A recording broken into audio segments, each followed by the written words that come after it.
Thank you and welcome back, everyone, to the Tron podcast. This is your host, Rashad Woods.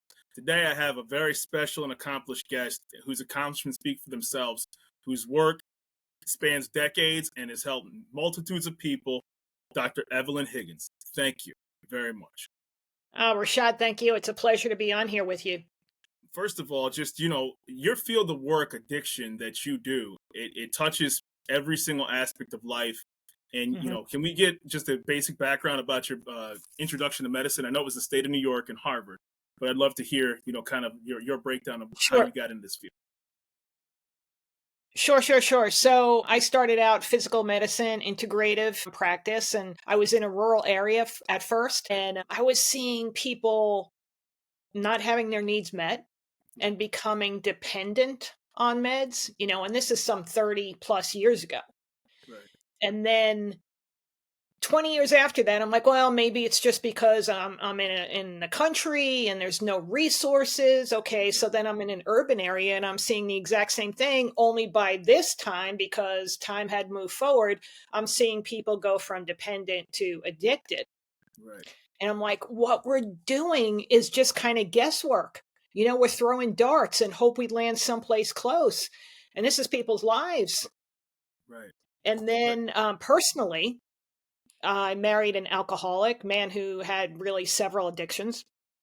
We had a daughter. A year after she's born, we find out that he's adopted, and we know nothing of his health history whatsoever. I'm seeing these behaviors of addiction and mental health concerns in him. Now I have a child. I'm like, as mom, what do I need to know? Right.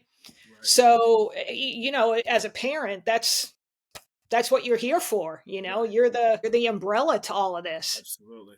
Yeah. So I kind of segued into there's got to be other ways to do this. And I had been doing more and more education through this whole 35 years of being in practice, always wanting to learn more and do more. And I'm like, we still in the area of addiction and mental health, we're practicing like it's 1950. None of this makes sense. Other areas of healthcare and health have evolved. Right. Using technology, using diagnostics. We're saying, sounds like, looks like, try this, try that. We're still not incorporating any of that technology and moving the diagnostics forward into that area of addiction, mental health. Because it's still true there's a moral flaw, right? Exactly. And in my TED Talk, Rashad, that's exactly what I say. I mean, this is not a moral flaw. Right. This is health. And like any other disease or condition, we have to look at it the exact same way. And we're, again, back to, we're using diagnostics in other areas, but in this area, we're not. It's almost like, you know what, you got yourself here, you can get yourself out. We're not going to put the time into you. Right. And there's nothing that can be further from the truth, because you look at just the domino theory of how many people are involved in the life of someone who has an addiction, who has mental health concerns. It's so deep. I thought it was great when I was listening to what you said. You said the absence of I'm going to paraphrase it. Just because you're not sick doesn't mean you're well. Right? Health is not the absence of disease. Right. And I sat there and stunned, and I was like, I never really thought about that way. Just because, because everything's I'm not a doctor, but I would always, if you felt a certain way, then you never thought anything was wrong. Right. Health is not the absence of disease. And we're not healthy one day and sick the next. That's not how it works. Maybe the occurrence happened that day. Right. But all this time is when we're moving towards healthy or sick. Right. And that's the part that we fail to recognize, which is slapped right in front of our face. Right. Because we want a quick fix for everything. Why do you think there's such a resistance, because you, with all due respect, you were ahead of the curve with treating this, because now you're seeing documentaries and news broadcasts about, hey, we have to change the way we've been doing things. You identified that 30 years ago, and I'm sure you were screaming to the mountaintops, this is the way to do things. What finally kind of came to a head with the industry and society that kind of started to pivot a little bit? Great question. I think it was a couple of different things. One, from the science aspect of it, we didn't have all available that we have now. Right. Like the way that the technology that we use in our company to look at what we call SNPs, or single nucleotide polymorphisms, polymorphism where there's a variant in the gene, an error in the gene. Okay. To look at those things, that only came about tail end of 2014, 15. Okay. Okay. So, in fairness, this is still new. And I say Right. that in air quotes, right?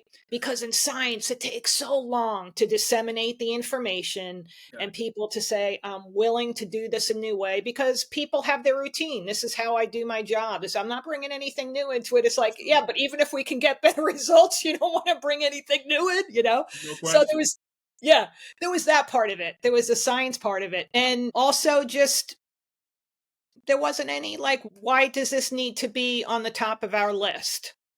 How does now the US has a certain approach to handling addiction, and you're very well traveled globally. Is there a difference between countries of how they treat addiction and resources that are available? Great question, Rashad, because really the answer is no. Really? I think that stigma and that moral flaw thing circulates across the planet. Okay. Yep. Okay. I was at a conference in Abu Dhabi. It was the Yeah. International Society of Substance Professionals, and I was sharing my findings and my information. Right. So I'm at a lunch table with people from all over the world. I'm like, Yeah. okay, so in your country, give me the top 4 addictions. And Mhm. interestingly enough, because like we're a capitalist nation in the United States, right? We Right. don't consider cigarettes Of course not. or Not marijuana on that even list close. of Not like even we close. don't. Wait, that doesn't count. Right. Right. I mean, you can go to 7-Eleven. Let's not talk about that. Let's talk about. Exactly. Let's get to the heavier stuff. But interestingly enough, other countries would start out with those two and then go down to the exact same ones. I'm like, Right. wow, this is no different anywhere. You know why? Because while we all have our nuances in our DNA, right? 8 billion people in the world with 8 Right. billion different sets of DNA. No one's Yes. exactly the same. Which problematic is because we treat everybody as if they're the same and we're not For, getting the for results, sure. For sure. right? But when you look at people, people are the same. We've all had different stories. We've all had different little things that go on in Right. our lives, but we all have the same needs. We're all the same people. And Right. interestingly enough, with addictions, it was the exact same. It's like, what is going to pacify me to Right. feel better in this moment so I don't feel Correct. whatever I'm trying not to feel, Correct. Correct. right?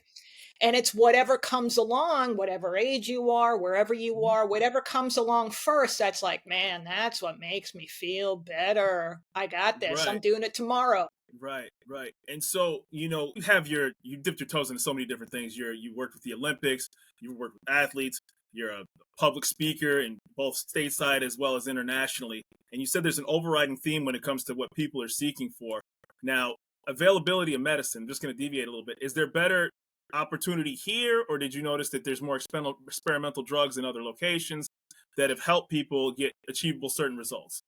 Good question. I think overall, we are pretty good with what we have available as a whole. Is Right, that available to everyone? Maybe a right. different question, right? Correct, correct. Um, but some places that are doing things that I kind of like how they're doing are much smaller countries. Right, So that's easier to manage 8 million people of course, total in your country, of course. versus 337 million.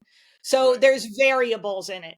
But right, interesting that like at these world global conferences, people are sharing their information. We are sharing best practices. right, We are sharing, this can be done anywhere because if we use the technology that's grown to allow people to communicate, we can effectively do a better job. It's do we want to do a better job?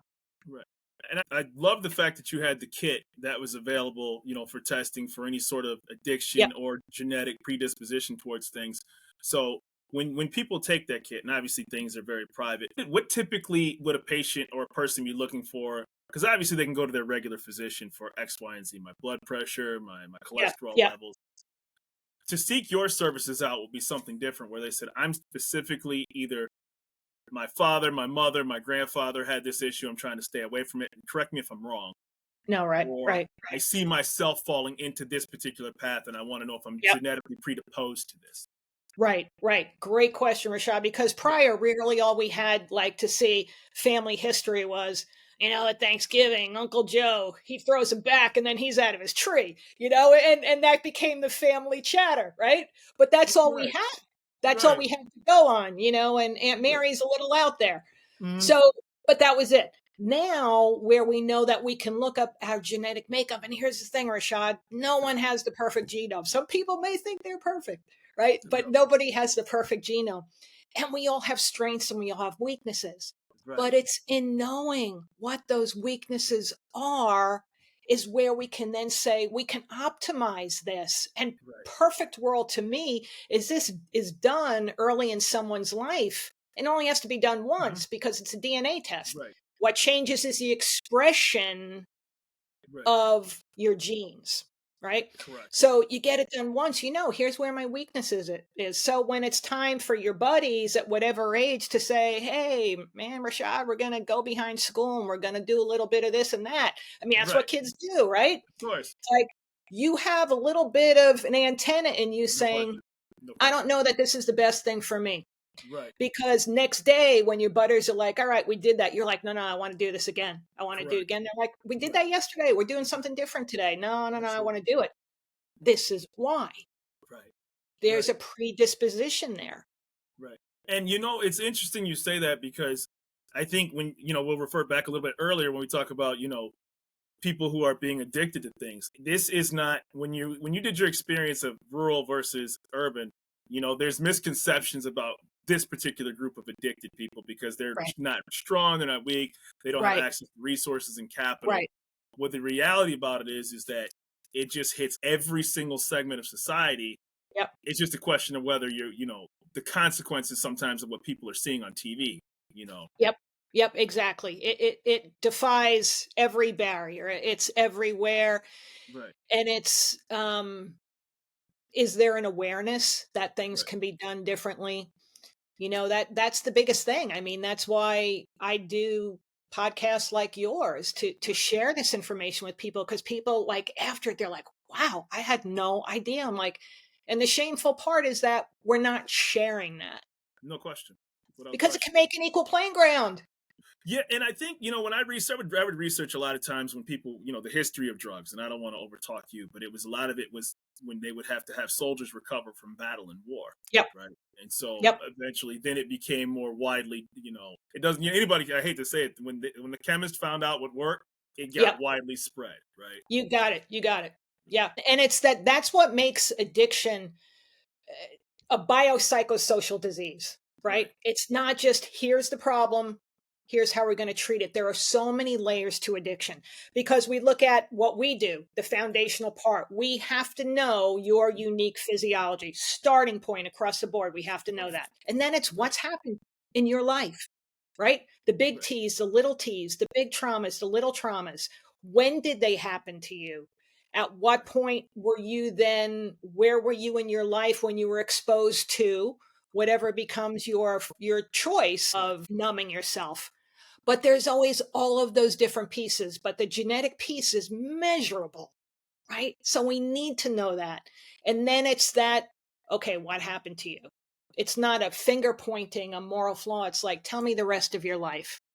So when you have this kit that's available, and obviously it's separate from a government program or an employer sponsored insurance program, have you addressed employers to try to get this as part of the benefits package for? Yep. I can't imagine you have, right? Yep. Yep. How does that go over, and what's been the resistance from the industry? Resistance from the industry is if it's within the addiction space itself, believe it or not, for as sick as this sounds, part of their business model is people relapsing. Yeah, right, right, right. As sick as that sounds. Yeah. Oh wow. And that, I Yeah. mean, I could just go off on that Yeah. for a while. But the other part is some corporations have embraced it. Some are like, yeah, we really don't want to put that much into a program. But when you think about it, what does it cost you to retrain an individual to do this person's job? Just do this. Right. You know, Right. It's Right. cheaper in the end. If all you care about is dollars and cents, you're going to save money Right. doing it this way. I think the most interesting thing is that as a parent myself, you could sit back and say this trait or characteristic could be helpful to your children as well too. Like Absolutely. the first thing that went through my mind is like, a kid like that, like what if my kid is predisposition, doesn't even know, and then Right. they reach a certain age, and then as the parent, you're like, wait a minute, how come I never saw that come? Yep, yep, yep. You bring up a great point because I can't tell the amount of times we see somebody like, say, 21 years old, and the Mhm. parent says, I have never seen this behavior in my daughter ever. I'm Right, like, "Oh, okay. What happened over the past year?" right, Well, they went to college. They're making decisions by themselves for the first time. They're trying to do school. They're trying to handle a part time job. They're mhm, having fun, so they're not sleeping, probably not eating, mhm, and they've got all brand new friends. right, So their entire environment has changed. right, So it was always here. right, But environmentally, these genes weren't turned on, and that's why we never saw the behavior. right. That's the beauty of that's called epigenetics. So there's genetics, there's Okay. epigenetics. It's only in recent history that we've learned all we know about epigenetics to say this is the game changer because this gives the power back to the individual. We've identified this. Here's what we can do to optimize it. You're still in the driver's seat. I think what you said about this statement, because when I left for college, and what's crazy is you're 18 years old, you graduate in June, May, Yeah. and Yep. then literally within 90 days, Yep. like you can do the visit, you can go to the campus, you can do all that, your parents can be alumni, etc. But like Yeah. that's a huge leap in like 90 days. Like Yeah. it's not even like you can't even describe it to somebody, Yeah. right? You could Yep. have strict parents, you could have had loose parents who let you kind of do your own thing, but there's nothing mentally that really prepares you for like, yo, I actually have like full control of my time. Exactly. What do I Right, do now? right. Yeah. You know, Yeah. and you start kind of looking over your shoulder a little bit, like who's going to tell me I can't do that? Yeah. Nobody. So I'm going to double down on it. It's Oh, like, yeah. right. And we've all been there. Of course, of course. So, when you talked about people who have, I saw briefly the people who tried to self medicate. What's your recommendations, pluses, minuses of people who kind of said, you know what, I know I have an addiction. I'm gonna. We've all seen cold turkey in the shows. Like, how Yeah. does that work? Depending on what the addiction is. Like if you're an alcoholic and you go cold turkey, you could Ooh, die. That's yeah, actually the most I, dangerous. yes, I saw that. You have to go off Yeah. it, in stages. Exactly. And people think, well, it's just alcohol. Like I can buy it in the store. It can't be that bad. Right.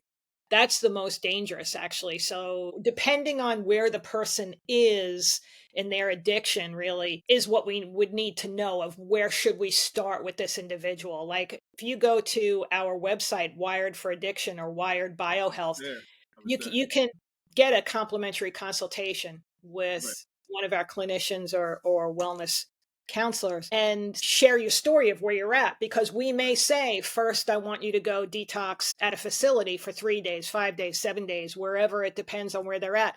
But while Right. we're doing that, we're going to send you the lab kit. You're going to do your buccal swab, your cheek swab, so we have that information. When you get out, we're ready to jump in.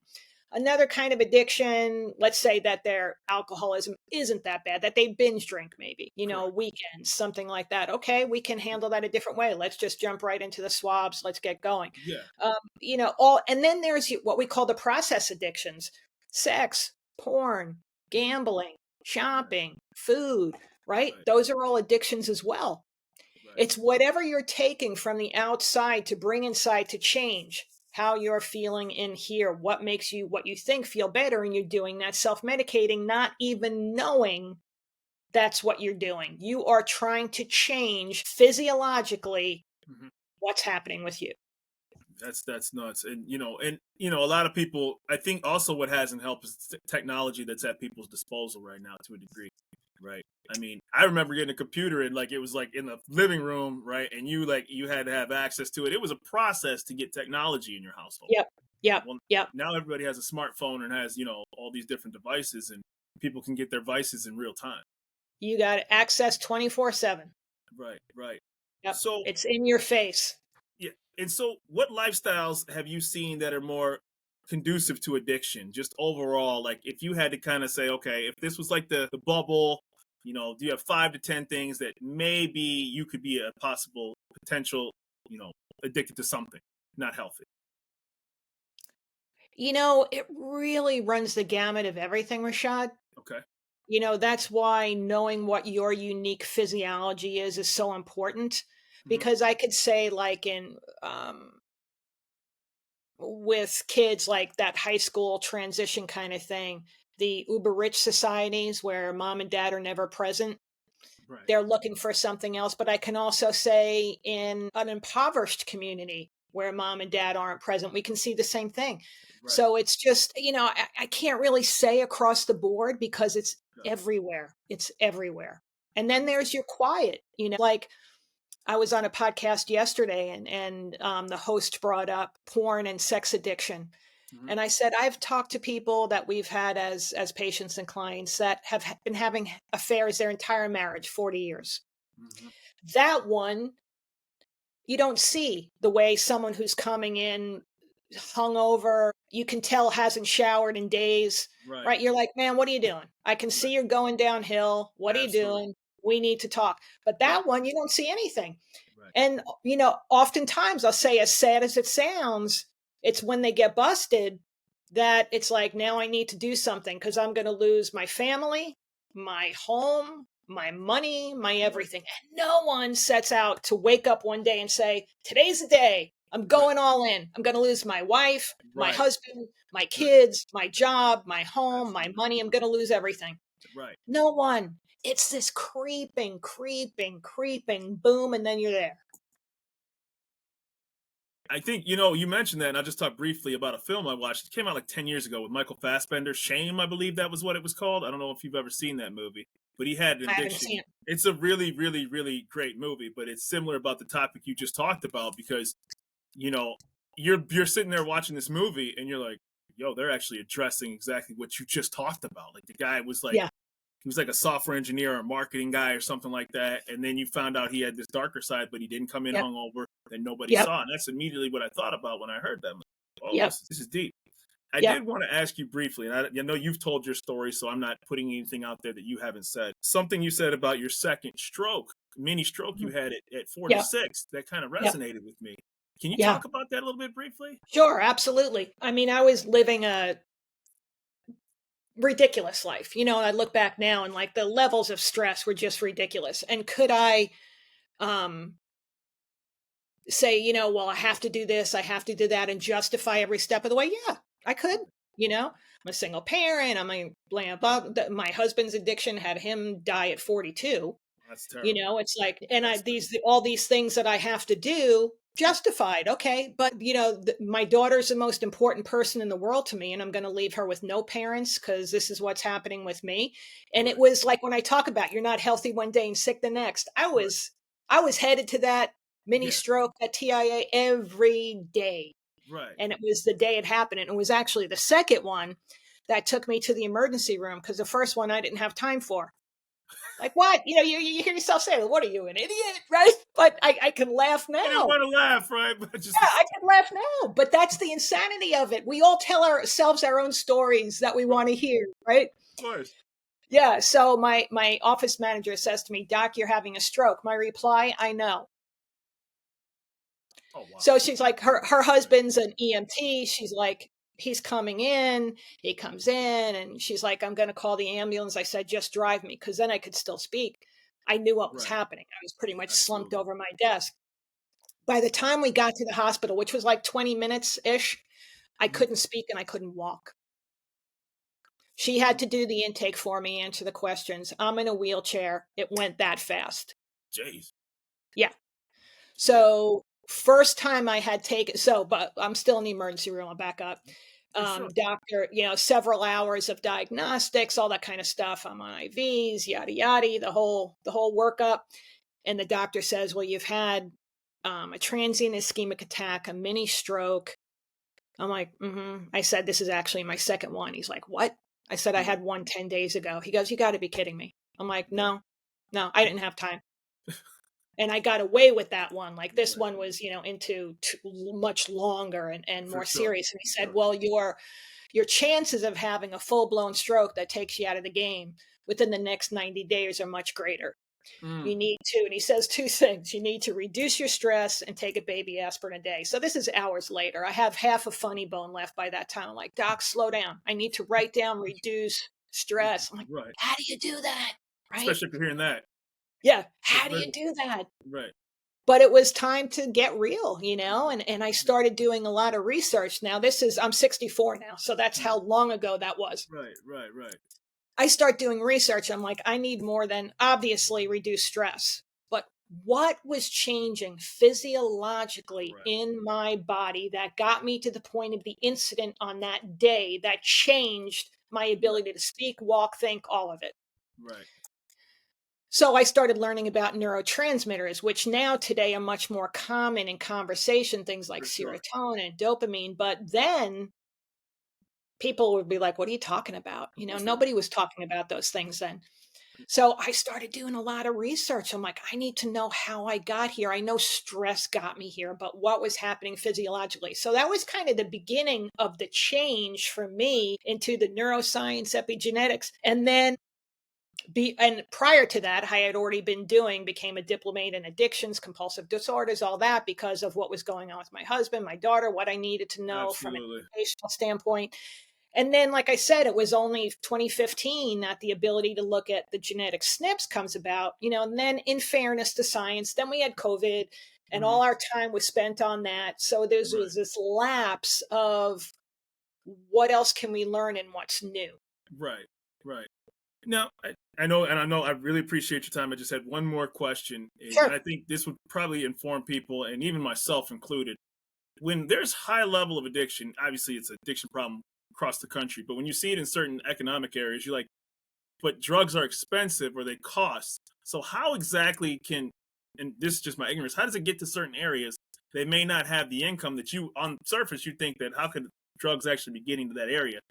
Right. I'm just curious, how does that, because it's such a terrible disease. How does it happen? Yeah. Because the guys that mastermind let's say it's like there's a map up of where we're going next. They're Right. masterminding where they're going to go. These are brilliant. I mean, these are CEOs of their own company, right? The dealers. I've watched They're the brilliant. documentaries. Yeah, I've watched Yeah. the documentaries. Yeah. You take that and you put it into something that's legitimate, man, you'll do great. But It's crazy. they're planning strategy where we're going to go, Yeah. and they're like, these people will be hungry for what we have to offer, and they'll figure out the money part. They'll figure out how to get it, and whether it means doing without or doing something that you really don't want to do, Right. they're going to figure it out because that addiction Right. drives you. Once you're there, it drives you. You are no longer in control of your own life. It's mind blowing, and I can't emphasize enough that when I was watching some of your videos, this is one of the most personal things because every single person has a story that this has hit them at. Like you're Yep. not immune to it, right? Your zip code Right. and your area code. We've Yep. all had. If you've seen it, you've experienced it, and it's not. It's evolved from the laugh at the dinner table, like we talked about earlier. Yeah, exactly. Exactly. And like my husband, if you looked at, he was a Marine and a cop and, all the things that it's like Mr. Squared Away, Right. but you close the door and this is what's going on at home. Right. So I've obviously taken up a lot of your time just out of your busy schedule. Like, like your list of things that you've accomplished. I just find time to do all this, right? You're helping Olympic teams. You're on all these different boards. You're an international speaker. You're a TED Talk a speaker, excuse me. How can people, when they watch your show, find more about you? They don't need, you can Google me and I'm a speck of dust. Like you and what but how can we find more about Dr. Evelyn Higgins and what she But does? Rashad, it's you doing what you do that helps. So give Yes, yourself a little. I appreciate it. I appreciate what you're doing, and the public appreciates what you're doing because you're having Great. the conversations that otherwise won't be had. Thank you. So going to our websites, whether it be wiredforaddiction.com, all spelled out, Wired for Addiction, or wiredbiohealth.com. And we started Wired BioHealth because people were coming to us saying, I'm not quite at the addiction place, Right. but I'm not right. Absolutely. Is Absolutely. there other things that we can do? I'm like, absolutely, because that's the perfect place. Like, let's get you before you're not there, right? And let's change Sure. it. The course is easier to change. So go to the websites, wiredforaddiction.com, wiredbiohealth.com. Reach out on there, schedule that consultation. and just as open as you and I are having this conversation, Rashad, just share what's going on, because if we don't know, we can't help, but if we do, we can help. I think, and I say this very respectfully. I appreciate you, and more importantly, I think your Facebook posting as a person is a lot. It's better to reach out to you and the experts in your field than to try to make yourself. Oh, I'm Yeah. gonna make this Facebook post and fight my addiction. Like a lot of people try Yeah. to do that, and you're like, yeah, I don't think that's. Yeah, no, there's way too much of that stuff going on. Yeah, yeah. That's. I'm sure you've Not talked good. about that at length. I can only Yeah. imagine. So, but I want to thank you so much for your time. It's been an honor and pleasure. Unless you have something else that you wanted to discuss, I want to No, that really thank you. absolutely great, Rashad. And like I said, I thank you for what you're doing, having these conversations, not afraid to have them. So that's great. Thank you for what you're doing. I salute you for all your great work, and I look forward to any follow up conversations we can have. Thank you so much, Dr. Sounds Evelyn great, Higgins. Rashad. Thank you. Bye Thank you. bye.